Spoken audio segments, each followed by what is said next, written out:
Bonjour, bonjour, bienvenue au débat en ligne du Festival Jean Rouge pour le film de Fernando Sektovic, Au Reflexo do Lago, Le reflet du lac. Nous sommes très heureux de l'avoir avec nous, donc depuis le Brésil. Hello, welcome to the Q&A session for Au Reflexo do Lago. Amazon Mirror by Fernando Sektovic, and I would like to thank him deeply for joining us for the Q&A. Hello, Fernando. Hello, thank you very much, merci beaucoup. Unfortunately, je ne parle français, so pardon, merci for the opportunity. I'm pleased also to welcome Natalia Capellini as a moderator, and she's a historian and a postdoctoral fellow at the Paris Institute for Political Studies. Je suis également très heureuse d'accueillir Natalia Capellini qui va mener la discussion. Elle est historienne et chercheuse postdoctorale à Sciences Po Paris. Bonjour, merci. Donc, nous allons tout d'abord avoir un échange entre Fernando et Natalia, puis la discussion sera ouverte au public. C'est là que vous pourrez lever vos mains électroniques et nous vous donnerons la parole. Donc, votre voix sera enregistrée dans ce cas-là. Vous pouvez également envoyer des questions par chat, soit le chat de Zoom, soit le chat de Facebook. So we will have first a discussion between Fernando and Natalia, and then we will open the discussion to the public, to the audience, for raising hands and Q&A chat. So I think it's time to start. And Natalia. Okay, thank you. Merci. Donc, je vais poser des questions en português e puis après je vais traduire moi-même en français. Então, Fernando, um grande prazer encontrar você e ver o seu filme, que eu fiquei muito emocionada e muito feliz de ver ele, porque faz anos que eu tenho trabalhado com a barragem de Tucuruí na minha tese de doutorado. E a primeira coisa que me impressionou no seu filme foi o fato que ele é em preto e branco. Para mim, o uso do preto e branco funcionou como uma metáfora dos impactos da barragem naquele lugar, porque para mim a barragem ela é feita inteira de concreto, um material cinza, então para mim durante o filme era como se fosse essa imagem da barragem que engolia aquele lugar, a floresta, as pessoas e o rio Tocantins. Então eu queria que você falasse um pouquinho sobre esse uso do preto e branco no seu filme. Donc, je disais que pour moi, c'était un grand plaisir de voir ces films. J'étais très contente parce que j'ai travaillé sur les barrages de Tucuruí pour ma thèse et j'ai travaillé à ces sujets depuis des années. Et la première chose qui m'a impressionnée au film, c'était qu'il est en noir et blanc. Donc, en fait, ces images grises ont fonctionné pour moi comme une métaphore des impacts de ces barrages sur ces lieux, parce que le barrage est fait de béton, en matériel gris. Et donc, c'était comme si les films entiers, on voyait ces grilles du béton qui avalent ces lieux, cette forêt, ces gens et la rivière Tocantins. Donc, je lui demandais de parler un petit peu sur l'usage de noir et blanc dans son film. So, thank you, Natalia. Welcome. It's a pleasure to see you here and all people at the festival. It's very important to discuss because we don't see too much films from Amazon. I'm an Amazonian director. I born here in Pará and I live most of my life here. So it's very important to say that this film was made by publicly political funds that now are being threatened by our government. So we are in the very big crisis for funding at Brazilian cinema. So answering the question about the black and white, I think that first of all, this film was based in a book by Paula Sampaio, who is a photographer. And in the book, she already made the pictures of the trees and not the people, but collected the stories of the people. And I think maybe Molly, I don't know if you want Maybe it's To time stop? to stop for translation. I Yeah, don't. yeah, if you like, yeah. Okay. Donc, bonjour, pour une petite précision, je vais traduire les réponses de Fernando en français. Donc, il a commencé par nous remercier, le Jean Rouge Festival, de nous avoir accueillis. Et donc, pour lui, le film est très important puisque il n'y a pas beaucoup de films traitant du sujet de l'Amazonie et sa déforestation, sa destruction. Et pour lui, c'était un film d'autant plus militant à cause de la crise pour le manque de financement du cinéma brésilien. Et on lui avait posé la question sur l'usage du noir et blanc. Et tout d'abord, l'inspiration était venue d'une photographe du nom de Paulo Sampaio. Et ces photos, justement, donc il va nous en dire un peu plus. C'est de là qu'est venue l'inspiration de l'usage du noir et blanc. You can keep answering if you like. Okay.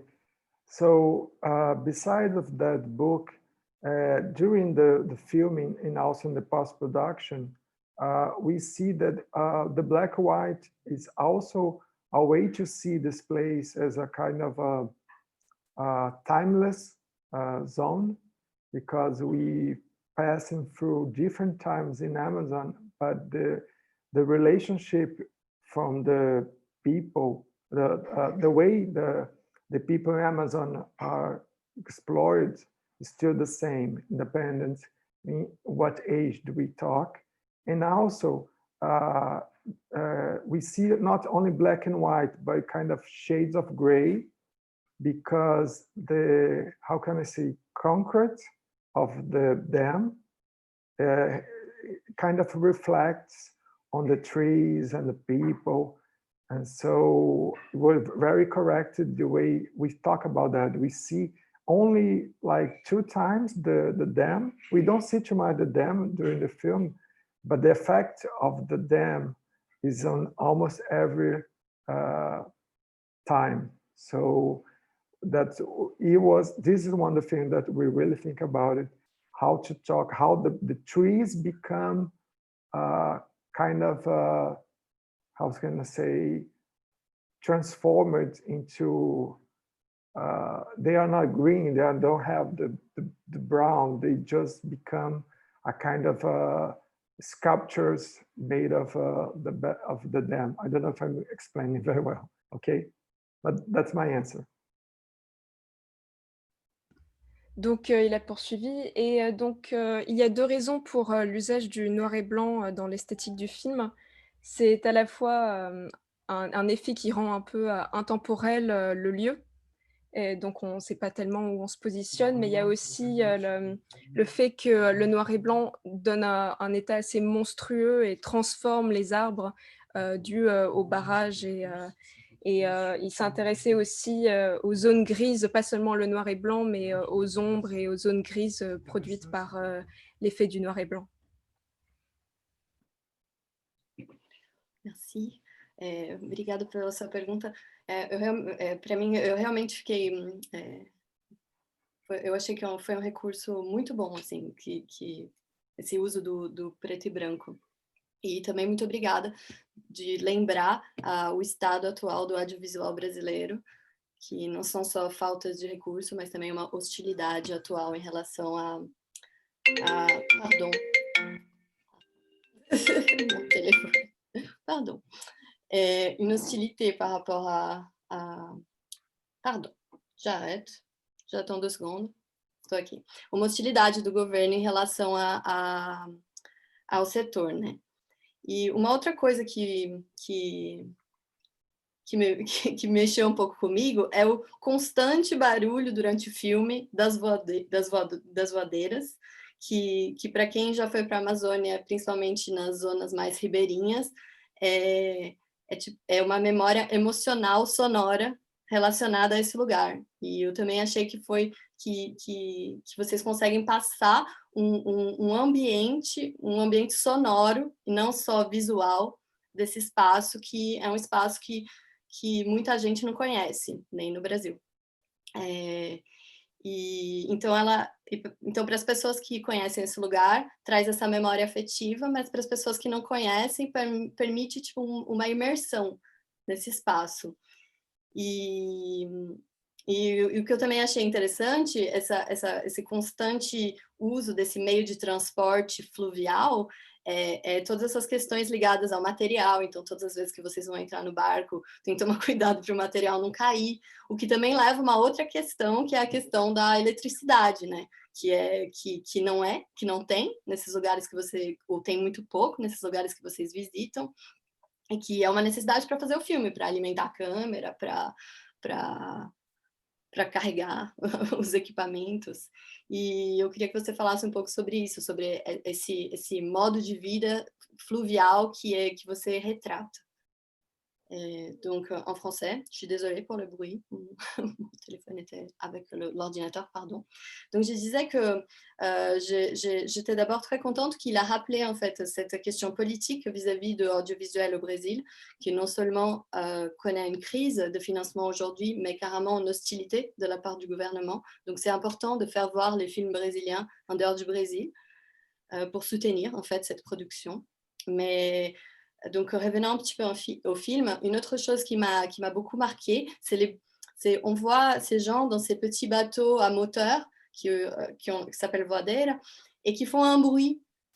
Et pour les personnes qui connaissent l'Amazonie et ses communautés riveraines, ça fait une sorte de mémoire affective par rapport à ces lieux, parce qu'on entend toujours ces petits bruits de moteur.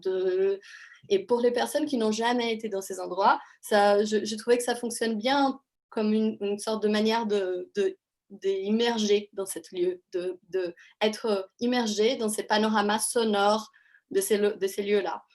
Et donc, j'ai bien aimé ça. Et donc, j'ai dit que ça pose d'autres questions aussi. Ce que je trouvais intéressant dans le film, c'est qu'ils ont montré, chaque fois qu'ils rentrent dans les bateaux, qu'ils faisaient attention pour ne pas faire tomber le matériel dans l'eau. Et donc, cette focalisation sur les matériels à la fois présents sur le lieu et le matériel de tournage. Et donc, ces questions qu'ils étaient dans des endroits où il y avait très peu d'électricité. Donc, il fallait charger, on voit l'ordinateur, ils allument le groupe générateur pour allumer l'ordinateur, pour allumer les matériels. Donc, j'ai trouvé intéressant, en fait, de montrer ça dans les films. Je posais la question qu'ils parlent un peu plus sur ça. Okay, so the first question, I'm going to divide into the two answers, so help Molly.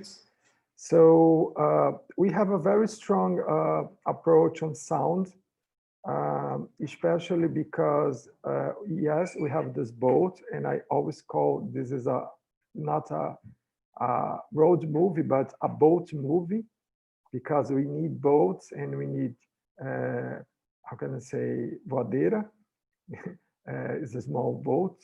And we have all the time this sound, which is very loud normally. And also in one scene of the film, we have a very, I'll say, our aerial image. So it's kind of a helicopter. So we kind of mix up, because normally Amazon and people who go there to conquer Amazon use a lot of helicopters and see this place. So we mix it, the kind of the sound of the boat and the sound of the helicopter. So we have this, and also the dam. So all the time we're talking about development. So we talk about machines and we talk about people, but people at the river, they have a very small use of those equipments. Instead of us at the cities, we need too much, we use too much, and we don't have this preoccupation. So first of all, I can say that, of course, the sound of the boats is very important.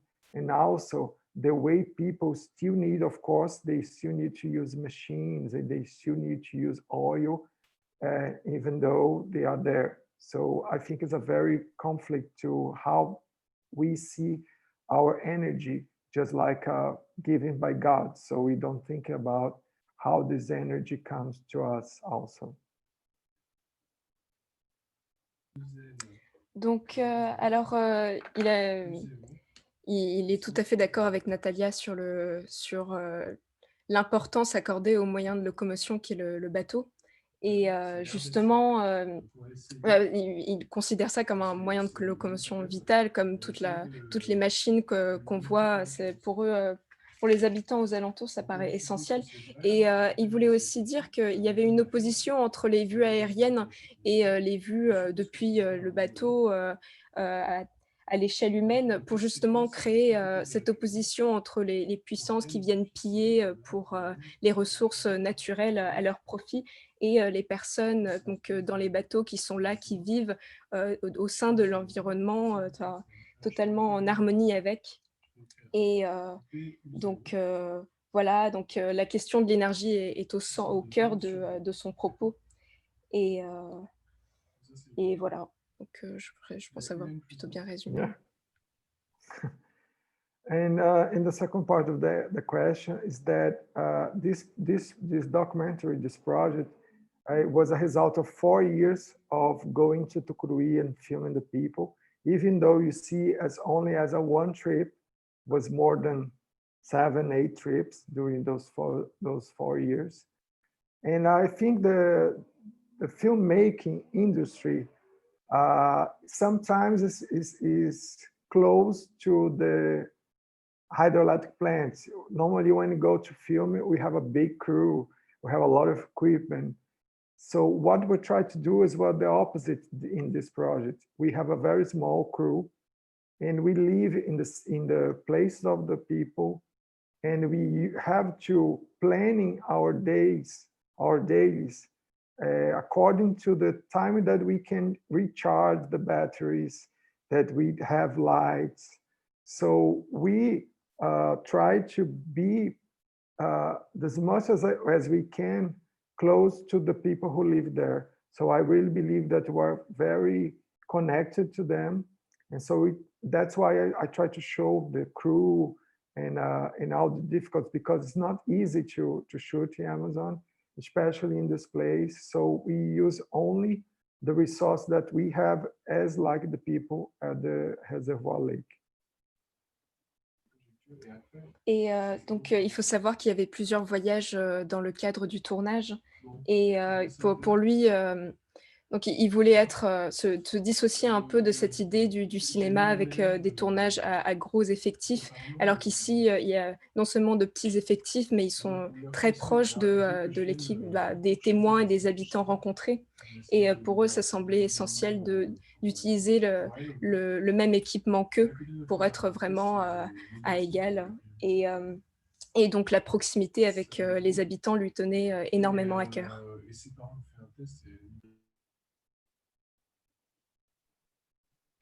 Muito obrigada. Eu ia fazer essa pergunta, assim, sobre como vocês filmaram, como é que foi o processo junto com as pessoas que aparecem no filme. Então, eu vi que esse foi o seu primeiro longa-metragem, né? E eu queria saber como é que veio essa ideia de filmar Tucuruí, porque no filme você faz esse paralelo entre... Na verdade, você usa Tucuruí um pouco como um pivô dessas diferentes vontades desenvolvimentistas da Amazônia. E eu fiquei curiosa, porque eu também, no meu trabalho mais acadêmico de história, eu também faço a mesma coisa, então eu fiquei curiosa de saber comment você chegou un pouco nessa réflexion. Donc, j'ai dit que j'allais justement poser cette question en fait de comment s'était déroulé en fait les processus de tournage, comment ils ont approché les personnes qui sont filmées, mais comme il vient de répondre, j'ai dit que j'ai vu que c'était son premier long métrage et j'étais curieuse de savoir en fait comment ils sont arrivés à Tucuruí, parce que dans les films, Tucuruí elle est montrée comme une sorte d'exemple de toutes ces volontés développementalistes de l'Amazonie, de la part des différents gouvernements, parce que dans les films, ils parlent de gouvernement de Getúlio Vargas dans les années 50, et puis de la dictature militaire, et puis plus récemment. Donc, je me demandais un petit peu comment est-ce que Tucuruí émerge, parce que pour ceux qui ne connaissent pas, il y a beaucoup de grands projets emblématiques de la dictature en Amazonie, donc je me posais de la question par rapport à ces parages. Okay, so for me, the film is talking about the image of Amazon. So Tucuruí, as you take, is a kind of example that how people, especially or Brazilian governments or or other countries to see Amazon just a place to be conquered, just a place to be explored. So I don't think the change. People still, especially Brazilian people, don't understand Amazonia. Now in the last 2 weeks, we having a blackout, big blackouts in Amapá state, who is a state with 4 hydroelectric plants, and people there don't have electric power, and they have in a chaos. So this reflects also how people see the north of Brazil. The north of Brazil is so underrated to the other places of Brazil. And I believe when you see Getúlio Vargas, who is also president and dictator, talking about the Amazon, when you see the military regime, and also when you see Bolsonaro talking that we don't have people here, so do whatever it takes. So I think the film talks about that. Yeah, it's much more example to see. And now we have the wildfires, and now we have all the environmental politics failing. So I think the film talks about this.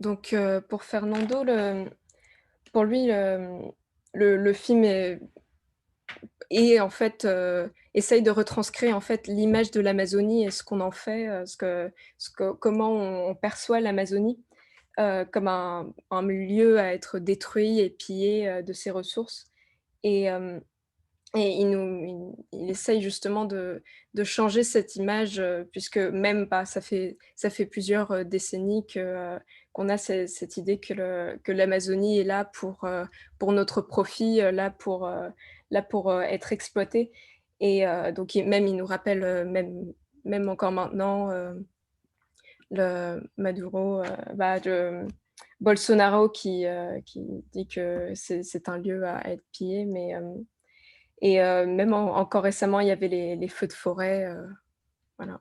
Donc il essaye justement de changer cette image-là, à travers son film. I want to add something, okay? Yeah. Because it's my first feature film, but I'm making a short film as a TV series for 20 years. And I also study electrical engineering. My father was electrical engineer, and I visited Tucuruí as a student, as an engineer.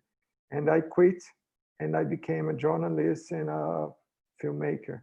So it was a kind of interesting for myself to come here to make my first film connecting these stories. Et il précise justement que son père était ingénieur et que lui aussi, avait un peu suivi le parcours de son père, qu'il a ensuite été, il s'était ensuite tourné vers le journalisme et que justement, il a rencontré ces personnes et voulait, justement retranscrire leurs paroles, le plus fidèlement possible.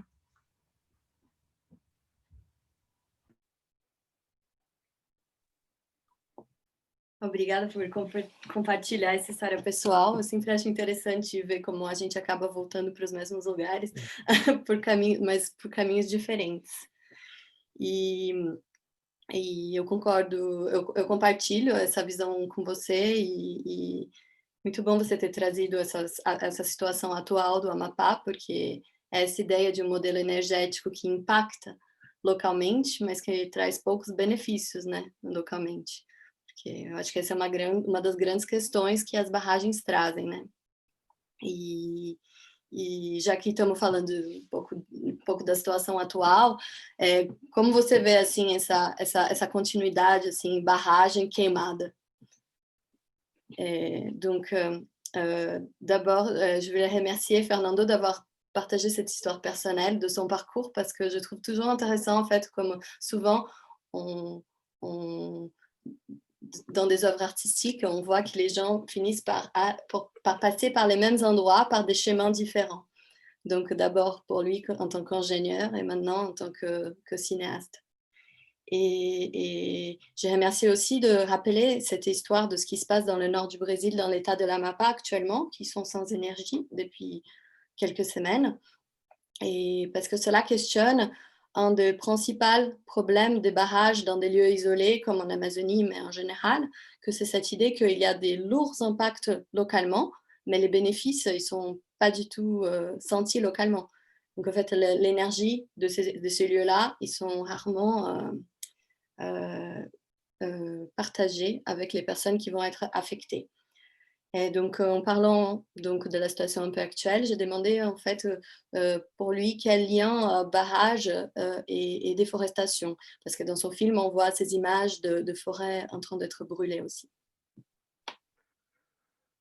I think that for the can I say, I still believe that people see Amazon as a place of resources to be exploited. So the hydroelectric plants normally are used, especially in Tucuruí, to the aluminum industry. So to process raw materials and make them to export to other countries. And also the wildfires are the people who use for cattle or for soil plantations. So I see that they lost the traditional people, the culture of the indigenous people, the people who live in the rivers, the Ribeirinhos, and all the ancestry knowledge that we had are lost to this kind of a production. So it's a pity that we are lost in so many resources and so many knowledge to provide this kind of thing. So I really think that they are really connected, because is how people see development here is just to be used, to be taken, and not thinking about people who live here. Donc, Fernando voudrait vraiment insister sur le fait que pour nous, le développement, ça se fait forcément par l'exploitation des ressources qui nous sont que nous pensons nous sont dues. Et il insiste sur le fait qu'il y ait les industries d'aluminium et surtout le soja, l'industrie de soja de masse qui est faite au Brésil, les fermes massives et qui ont justement été l'une des causes des incendies d'il y a quelque temps. Donc oui, il pense qu'encore maintenant, même si nous avons nous sommes confrontés à ces images-là, que pour nous, ça reste des ressources à notre profit.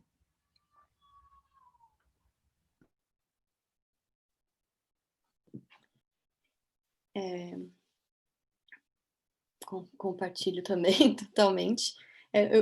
Antes de abrir as questões para o público, eu queria fazer uma última, não é bem uma questão, mas é um comentário também, uma outra coisa que eu gostei muito do filme, foi a ideia da castanheira, um pouco como um fio diretor que passava por vários momentos do filme, porque é uma das primeiras coisas que vocês falam no filme, tipo, vamos procurar uma imagem de uma árvore, uma castanheira, e eu achei super interessante, porque realmente, assim, durante a construção da barragem de Tucuruí, ou antes da construção da barragem de Tucuruí, essa zona fazia parte de uma das regiões mais produtivas de castanha do Pará, da Amazônia brasileira, e durante a construção de Tucuruí, essa questão das castanheiras, ela trouxe várias polêmicas, porque muita gente ficou chocada na época que ia se afogar uma zona que era tão produtiva economicamente, e depois teve todos os escândalos ambientais ao redor da CAPEM, que seja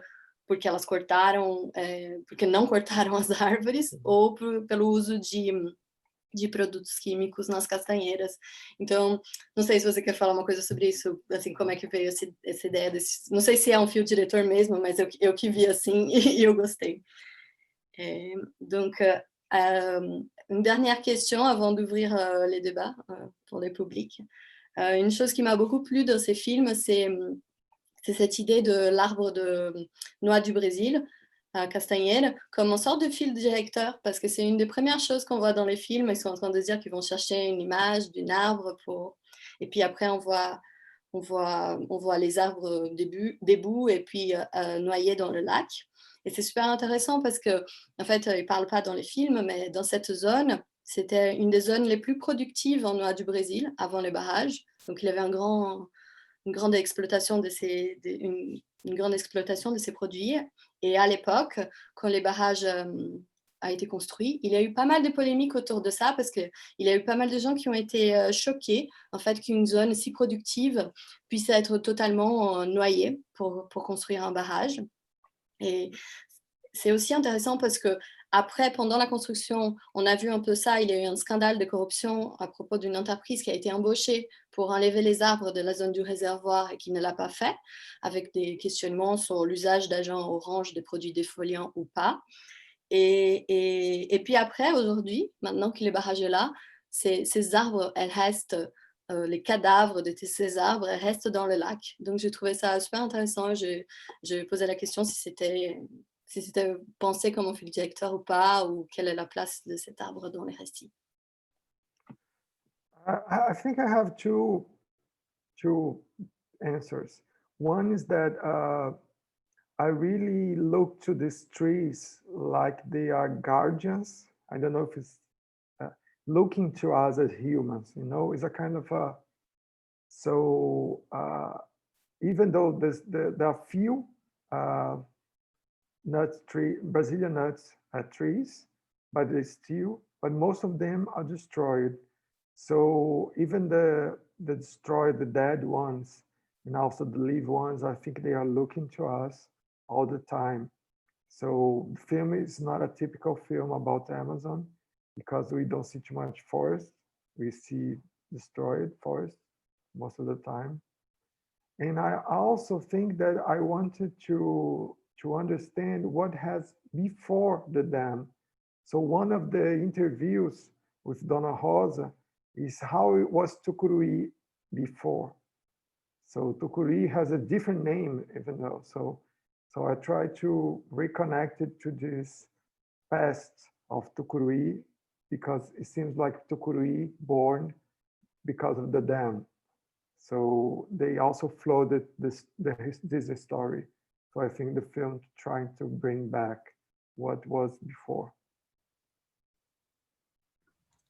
Donc, pour en revenir à ce que soulevait Natalia sur les arbres, il y avait deux choses qu'il voulait dire.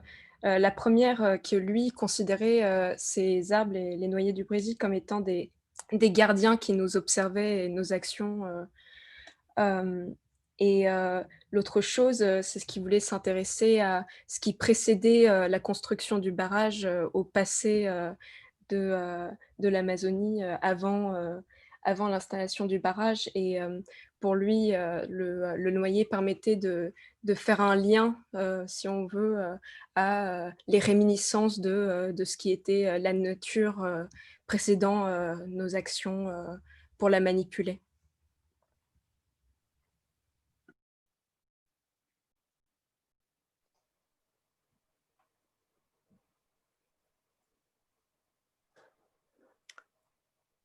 On va demander peut-être si, Natalia, tu as coupé ton micro. Je ne sais pas si tu l'as fait exprès. Voilà. Non, je voulais te donner la parole. Peut-être si quelqu'un veut poser des questions aussi, vous faites des commentaires. Il y avait des mains levées tout à l'heure, mais je ne les vois plus. Donc, si parmi les spectateurs qui sont là, oui, Antoine voulait parler. Donc, je donne la parole à Antoine. I don't understand. Sorry. Yes, we have opened a discussion to the audience, and someone named Antoine. He's going to ask a question. So and if you like, I can translate it for you in English. So Antoine, you can talk. Antoine, il faut activer votre micro. Allez-y. Voilà, Antoine. Excusez-moi. Que savons-nous de la construction, de l'histoire du bateau qui nous est présenté dans le film et dont le bruit du moteur 2 temps se confond avec les bruits des anciens appareils de projection 16 mm du siècle précédent? Le bruit du moteur de 2 temps est exactement le même que le bruit d'un ancien appareil de projection amateur 16 mm. Ça donne une amplitude au film noir et blanc, d'immortalité. So Le bruit on de temps de ce moteur qui est ancien avec un appareil de projection, c'est exactement le même bruit. C'est quelque chose que j'ai ressenti qui m'a amusé. Oui, c'est vrai que je n'y avais pas pensé. Ouais. Mais Voilà. maintenant que vous le dites, oui. Et puis, il y a un navigateur qui a gagné les courses de l'America Cup, Peter Black, qui est un aventurier et qui est décédé en parcourant le fleuve de l'Amazonie. Il a découvert ce fleuve à son échelle humaine, à petite échelle. Il y a plusieurs façons de voir l'Amazonie.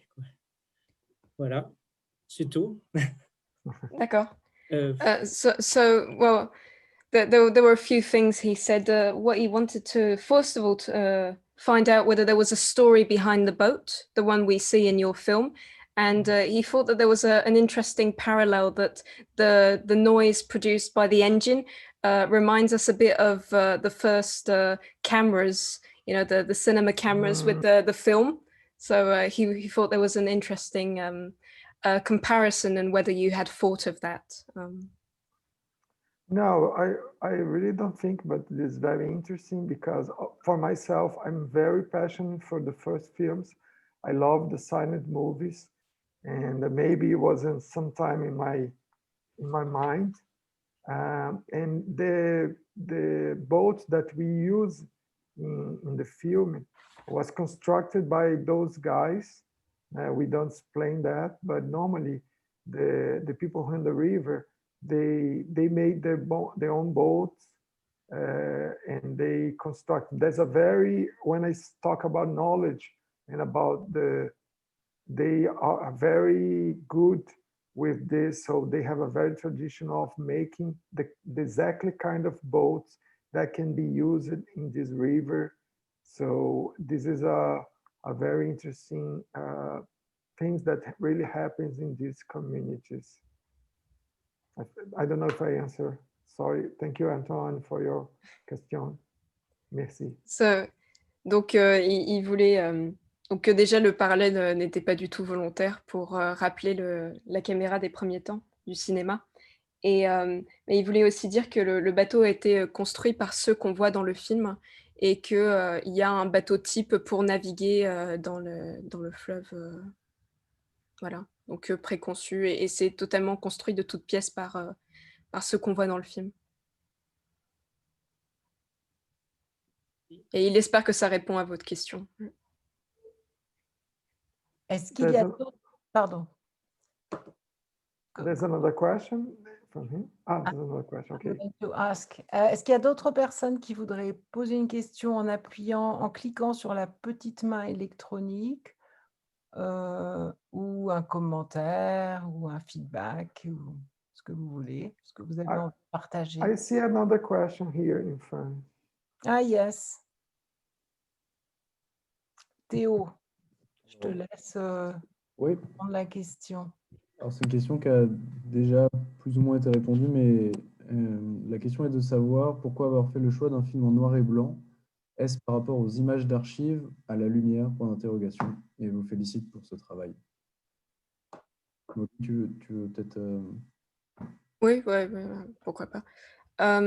So it brings us back to one of the first questions asked by Natalia, the choice of black and white. Theo wanted to know whether it was a reminder of archive footage, whether you wanted, well, you mentioned it earlier with the temporality, the fact that we don't really identify where we are, but is there something more like historic, or maybe wanting to elevate these images for as archives? Merci for the question, for the film. So yes, we use the black and white to put this place in a kind of timeless zone. So we use phrases or images from the last century, from this time. So we mix it, and also we had used the how can I say, archives also, but I think we use in a different way. So we don't use to make a very traditional documentary, never.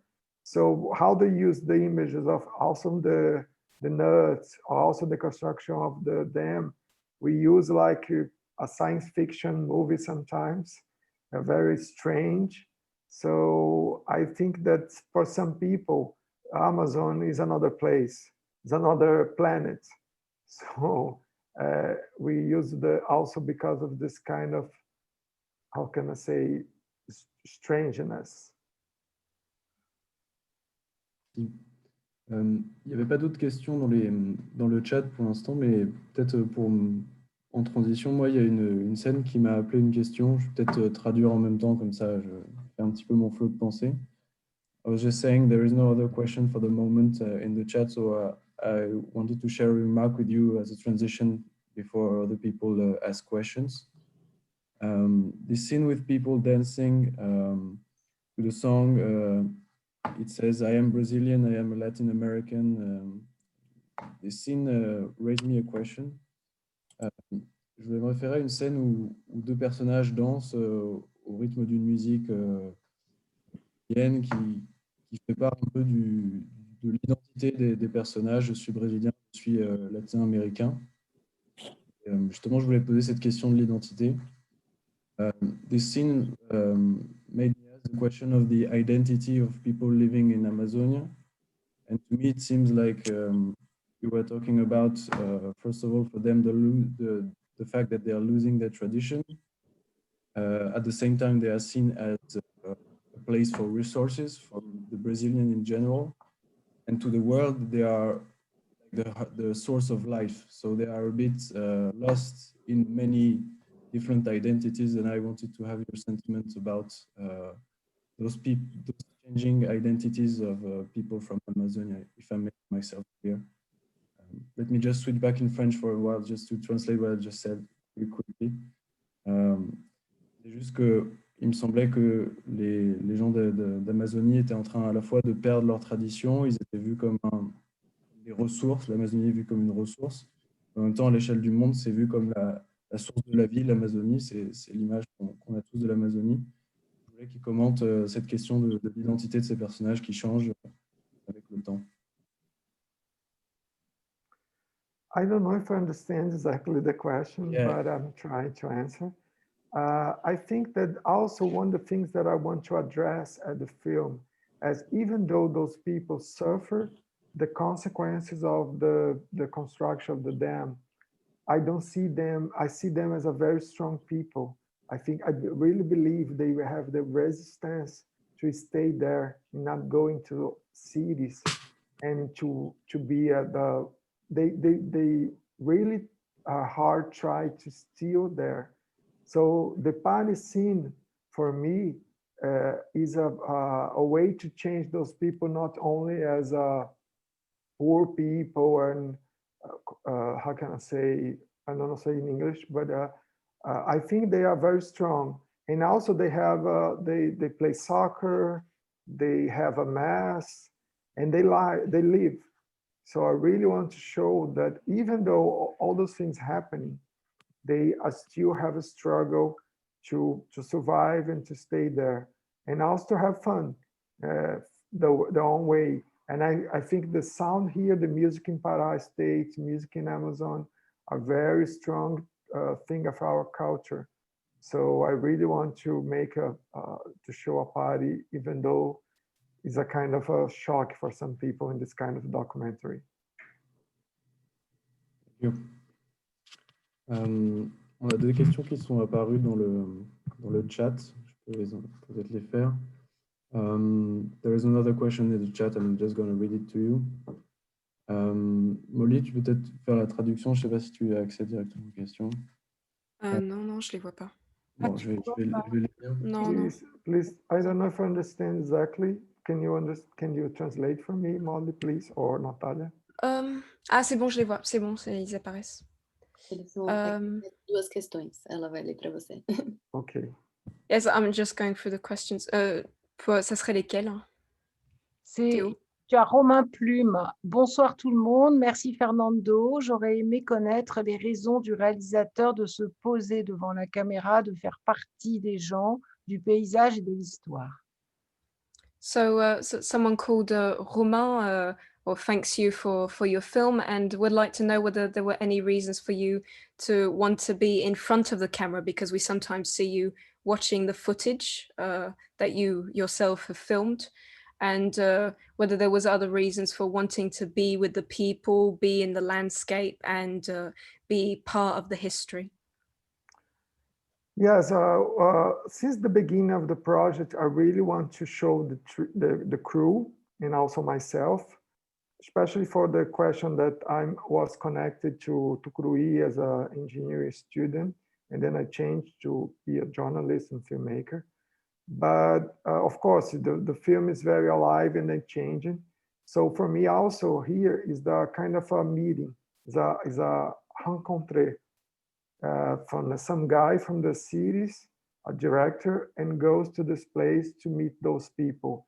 And I really believe that myself as an Amazonian filmmaker, even though for me it's a different place. Since the first day that I was at Tucuruí, I was really shocked by the reality of see people with so many how can I say, with a lack of energy, a lack of a lot of things, contracting to a big, amazing dam.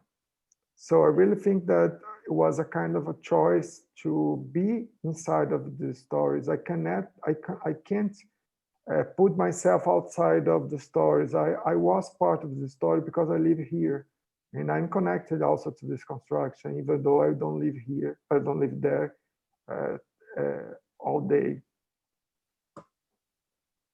Donc oui, bah, c'est donc comme il l'a dit en français, pour lui, c'était important de montrer la rencontre avec les habitants et de ne pas prendre du recul, de vraiment faire partie de l'histoire, et d'autant que bah, il se sent proche de ce qui leur arrive. Donc il voulait retranscrire le fait que des personnes avec si peu soient soumis aux barrages et aux puissances qui s'imposent sur le territoire et pillent les ressources.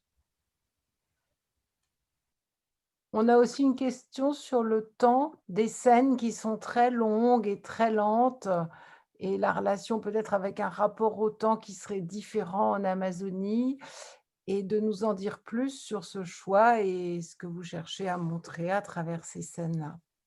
So there was another question about the fact that the documentary has a very slow pace, and well, the time shown in the film is quite slow, and whether there was could you maybe talk about that and what you wish to portray in your film? Yes, I think the time there, if you go to the Amazonian or to small communities, they have a different time. They are not so rushed. We have to wait hours to go to the places in the boats. Sometimes you have to wait for the rain. So that's why I put a rainy season, rainy scene. So sometimes you have just to wait. And I really think the film is a immersion on this reality. And so I don't want to make a very pop film. I don't think it's that, so I don't want too much cut. So I really want to make a film that people really feels how it's to like to live and to go to Amazon. So it's very different from like Nat Geo's documentary. And this is not true. This is just for entertainment. So I really want to make a film to more reflection and more discussion than just to make a film like a very pop film, like a clip. Donc voilà, Fernando ne voulait absolument pas avoir d'un montage très saccadé à façon clip. Il voulait vraiment retranscrire, s'immerger dans le rythme très, très posé, très lent, avoir un film en longueur. Et pour le coup, dans le tournage, il y avait beaucoup d'attentes dans le processus du film pour avoir les bonnes images. Et donc, il voulait vraiment retranscrire cette temporalité et ce rythme de vie très posé et très différent de ce qu'on connaît, nous. I think there's a question that I didn't answer about TV series of HBO. Exactly, but I'm not sure I understand it really well. Je vais la dire en français.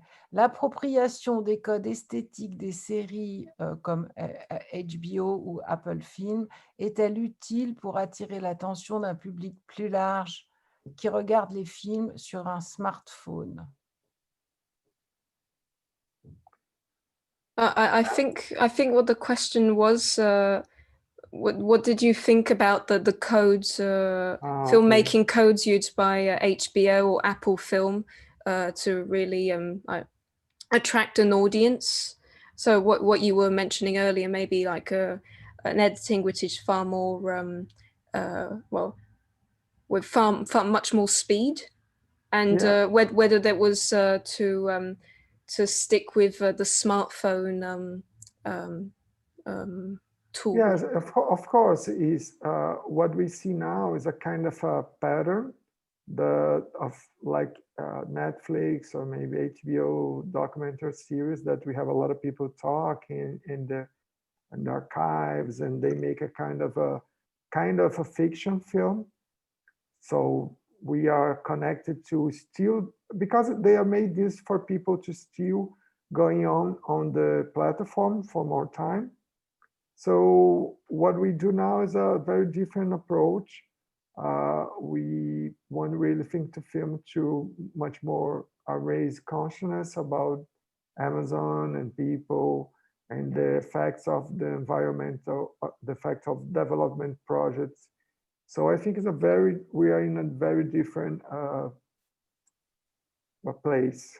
I like some of them. I don't hate this kind of films, but I think Amazon Mirror, Reflexo do Lago is a different kind, very different film. Donc, il trouve qu'il y a une certaine tendance à faire des films qui relèvent un peu plus de la fiction. Et pour lui, il était important d'avoir une approche plutôt posée pour éveiller les consciences. Et donc, voilà, pour lui, l'approche des séries télé HBO ou d'autres documentaires Netflix sont à l'encontre de ses enjeux et de ses intentions dans le documentaire. Et Nathalie, pardon. non, allez-y, vas-y, Barberine. Natalia, je me demandais si tu avais quelque chose à ajouter ou si on s'acheminait vers la fin de la discussion. Qu'en penses- Si on a le temps et l'espace, je peux continuer. Non, on a du temps. We have more time. We can go further on. She was asking if I wanted to say something more. So I think I'm going to say English and French because I don't know if they're the same. Since this thing about the boat came back with the question from Antoine, I wanted to know if you could speak a little bit about the fact that it's actually quite difficult to navigate in the Tocantins because of all these trees. So these people, they have a huge savoir-faire, knowledge about this environment, which is interesting to highlight. Donc, je disais s'il pouvait parler un petit peu du fait que, en fait, tous ces bateaux qu'on voit, tous ces gens qui font du bateau, en fait, c'est super difficile de naviguer dans cette zone-là parce que comme les arbres, elles ont été noyés, il y a des arbres et des pierres partout, donc il faut connaître par cœur les chemins. Et donc, je trouve que ça, c'est un point super intéressant par rapport à ces images, à cet endroit-là où on voit, qui montre un vrai savoir-faire local, un savoir par rapport à l'environnement. Well, first thing that the Tocantins River is so big and it's so complicated to navigate.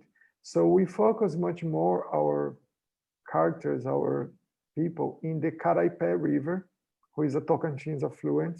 And also there's something very interesting about Caraipé, because it was not supposed to be flooded. But during the construction of the dam, they made several mistakes. So they flooded much more, an area much more bigger than it was supposed to be. So I think it was a kind of also interesting point, and also because we had a very good connection to these people, and we lived there and during some time. So of course, for me, there's a mastery in people who construct those boats and how they use them, and in the end, I was trying to use the voadeira, so I learned. I was supposed to put the scene, but I take it off. But in the end, I was using one of those small boats. I learned with them.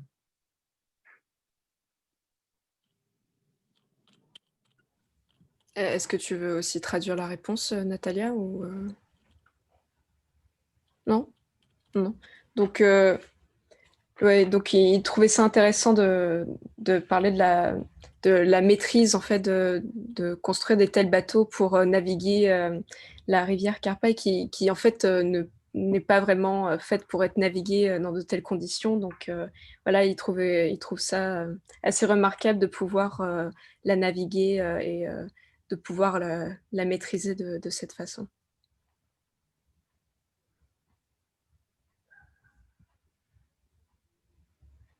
I think there's another question in the... Alors, oui, tu veux la lire, Natalia? Les quais sur pilotis semblent hors du temps, descente du niveau de l'eau. Ah. So, Antoine asks if the banks of the pilotis they seem a bit out of time. Is it because the water dropped, the water level dropped? Yes. Okay. Yeah. Yes. What happened that during 6 months, the tides are controlled by the dam. So there's some times that the water are very low, and there are times that the water was up. So we filmed during the different times because we see there's very different landscape and how people connected also. So it's easier to go there when it's up because you don't have to walk too much, but it's very different when it's low. So we use those different times of water also. Especially when there's a scene when I was inside of the lake. And this is one scene that was happening in the high tides. Donc oui, c'est vrai que l'eau, le niveau de l'eau change selon le barrage en fait. Donc elle est parfois, comme le tournage a duré assez longtemps, le niveau de l'eau change et est parfois assez basse. Et c'est forcément plus facile lorsque le niveau de l'eau est assez élevé pour naviguer. Mais donc voilà, pendant 6 mois, le niveau de l'eau était assez bas dû au barrage.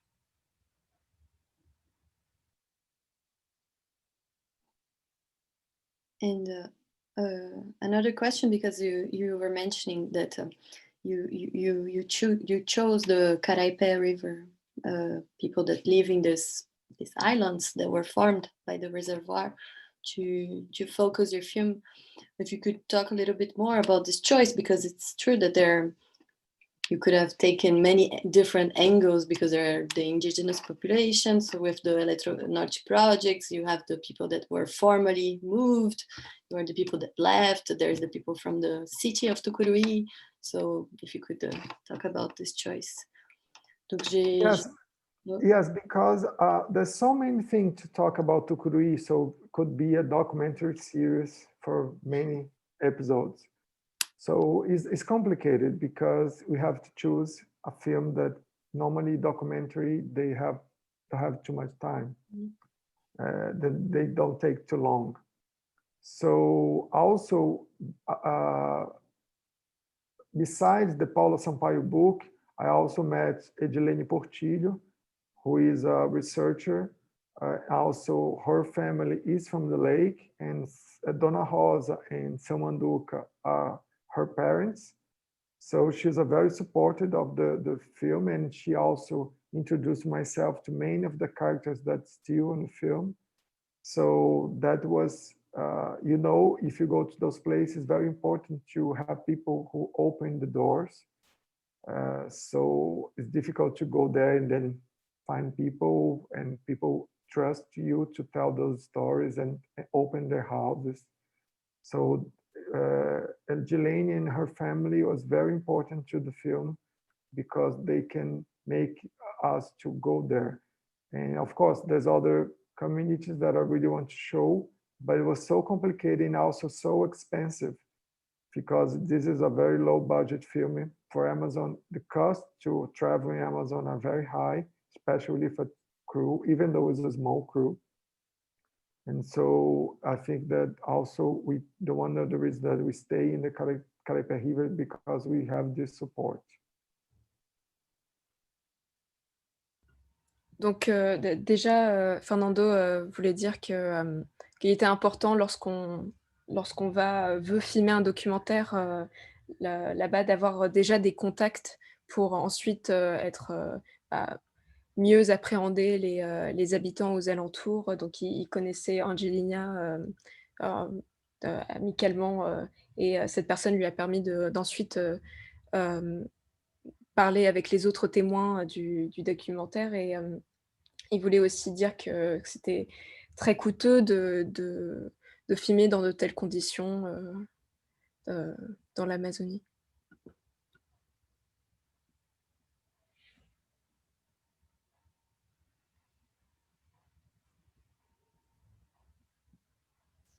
É o que a gente chama de fator amazônico, né? Il y a beaucoup de gens qui appellent ça les facteurs amazoniens, les coûts supplémentaires pour faire des choses en Amazonie parce que tout est si loin.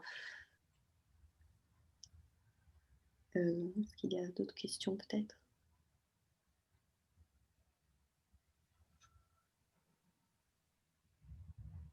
On n'en voit pas.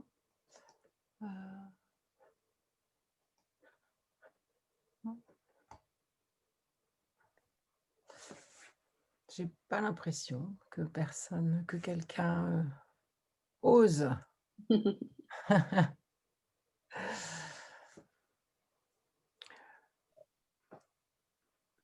On peut peut-être arrêter la discussion, non? Parce que Yeah, we don't seem to have any more questions, so we may put an end to the debate. So I would like to thank you very much, Fernando and Natalia, for this great debate. And Fernando, I hope we have an opportunity to show your film in Paris, but in a real theater, because the impressive work you've done with this black and white cinematography, it's really a pity to watch it on a small screen. And I would like also to thank Molly Proctor for the good translation, and Théo and Laurent. And je vais le dire en français, donc un grand merci à Fernando et à Natalia pour ce débat extrêmement intéressant, et également nous aimerions beaucoup projeter le film de Fernando dans une salle de cinéma pour vraiment profiter du travail de l'image en noir et blanc. Et puis je remercie également Molly Proctor pour la traduction, Théo, et je vous souhaite à tous de belles découvertes sur notre site online avec tous les films que vous pouvez voir, et je vous dis à très bientôt pour le prochain débat.